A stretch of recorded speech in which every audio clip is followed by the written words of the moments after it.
Hello guys, good morning everyone, नमस्कार, शुभ प्रभात। मैं अंकिता सिंह फिर से आपके सामने प्रेजेंट हूँ एक और वीडियो के साथ, जिसमें मैं आज आपको central idea of 12th class, मैं 12th क्लास का सेंट्रल आइडिया आपके लिए लेके आई हूँ। लेसन 3rd का कीपिंग क्वाइट। मैं आपके लिए लेसन 3rd का सेंट्रल आइडिया 12th क्लास का लेकर आई हूँ, कीपिंग क्वाइट का। ये सेंट्रल आइडिया आपके 12th एग्जाम, बोर्ड एग्जाम के लिए मोस्ट इंपॉर्टेंट है। इससे पहले वाले वीडियो में मैंने things of beauty, central idea of 12th class things of beauty, मैंने 12th क्लास का central idea things of beauty को टीच कराया था। आज मैं आपके लिए लेसन 3rd 12th क्लास के लेसन 3rd का कीपिंग क्वाइट सेंट्रल आइडिया लेकर आई हूँ, जो आपके बोर्ड एग्जाम के लिए मोस्ट इम्पोर्टेंट है। सो प्लीज आप लोग अगर चैनल में नए हैं तो चैनल को सब्सक्राइब कर दें, और अगर आप लोग ने वीडियो को लाइक नहीं किया है तो वीडियो को लाइक कर दें। आइए स्टार्ट करते हैं central idea of 12th class keeping quiet. Keeping quiet central idea मैं आपको टीच कराने जा रही हूँ, जिससे आप लोगों को लर्न करने में बहुत हेल्प मिलेगी। बहुत से बच्चे ऐसे हैं जिनको इंग्लिश लर्न ही नहीं होती, जिनको इंग्लिश याद ही नहीं होती। उन बच्चों के लिए मैं सेंट्रल आइडिया लेकर आई हूँ, जिससे आप लोग बहुत इजीली इस सेंट्रल आइडिया को याद कर लें। आपको ओनली 3 सेंट्रल आइडिया याद करने हैं, 3 सेंट्रल आइडिया लर्न करने हैं बोर्ड एग्जाम के लिए।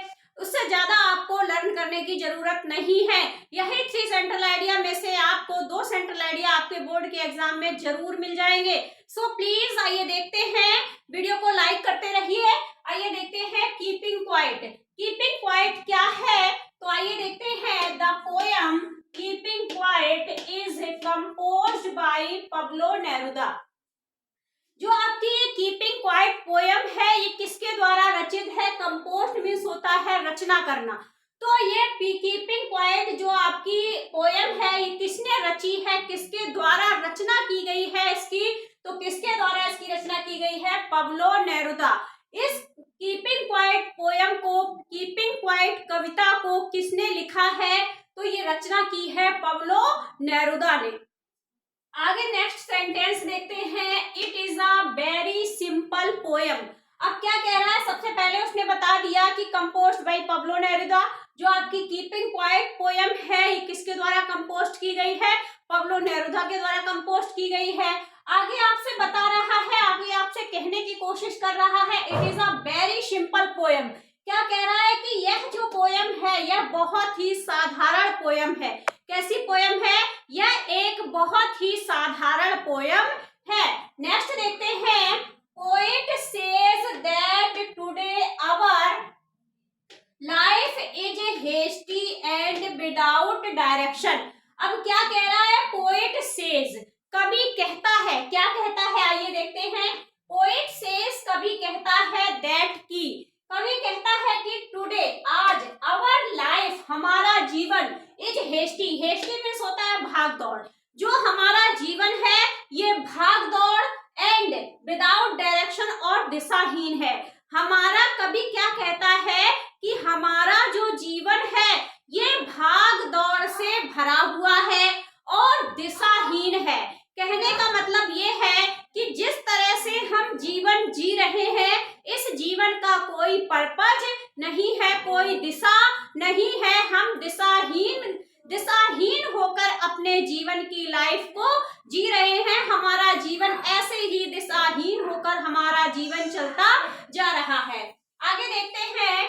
द पोएट आस्क अस, कवि कहता है अस टू स्टॉप, कभी हमें क्या रोकने के लिए कहता है? कभी हमें किस चीज को स्टॉप करने के लिए कहता है?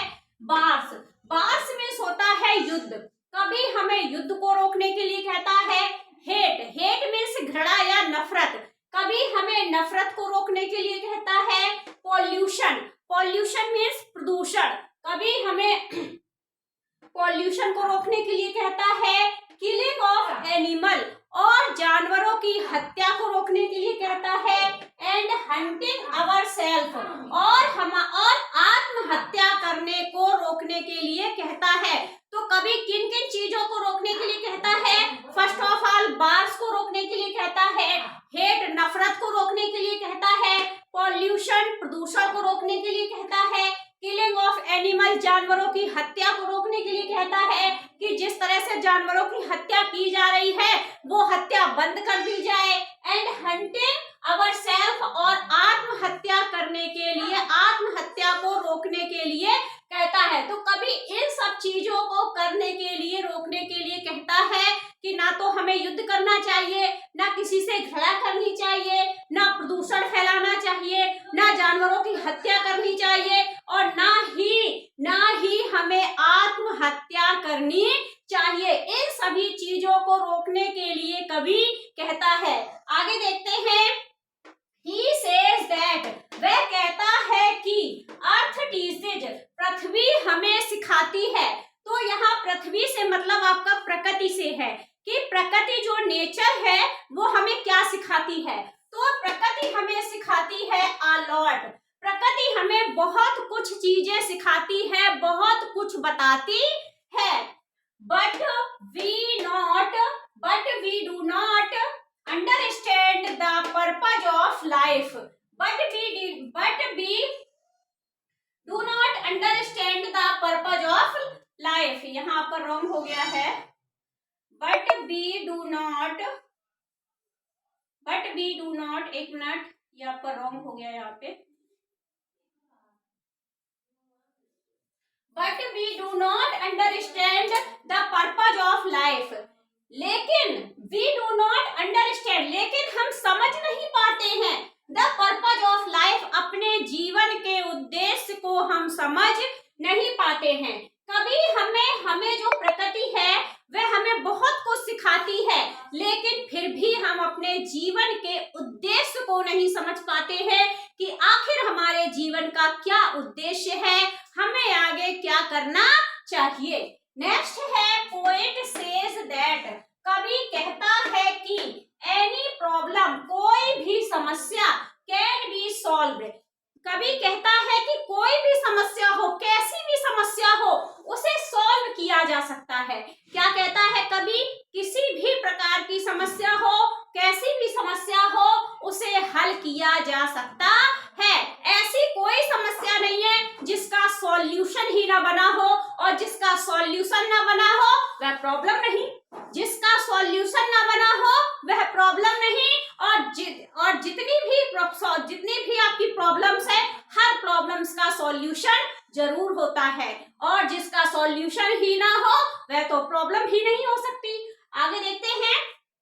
बाय द सेल्फ इंट्रोस्पेक्शन, क्या कह रहा है? दैट एनी प्रॉब्लम, कोई भी समस्या कैन बी सॉल्व, हल की जा सकती है by the self introspection. Introspection means होता है निरीक्षण, सेल्फ मीन्स आत्मनिरीक्षण। आत्मनिरीक्षण के द्वारा हम किसी भी समस्या को सॉल्व कर सकते हैं। नेक्स्ट देखते हैं। then we can resume our activities in the right direction। क्या कह रहा है? then, तब, we can, हम कर सकते हैं, resume माने पुनः, तब हम पुनः क्या कर सकते हैं? our activities, अपने कार्य को, in the right direction, तब हम अपने कार्य को सही दिशा में शुरू कर सकते हैं। जब हमें हमारे जीवन का उद्देश्य मिल जाएगा तब हम अपने कार्य को सही दिशा में कर सकते हैं। सो आई विश आपको लेसन 3 पोएम कीपिंग क्वाइट, आपको सेंट्रल आइडिया समझ में आ गया होगा।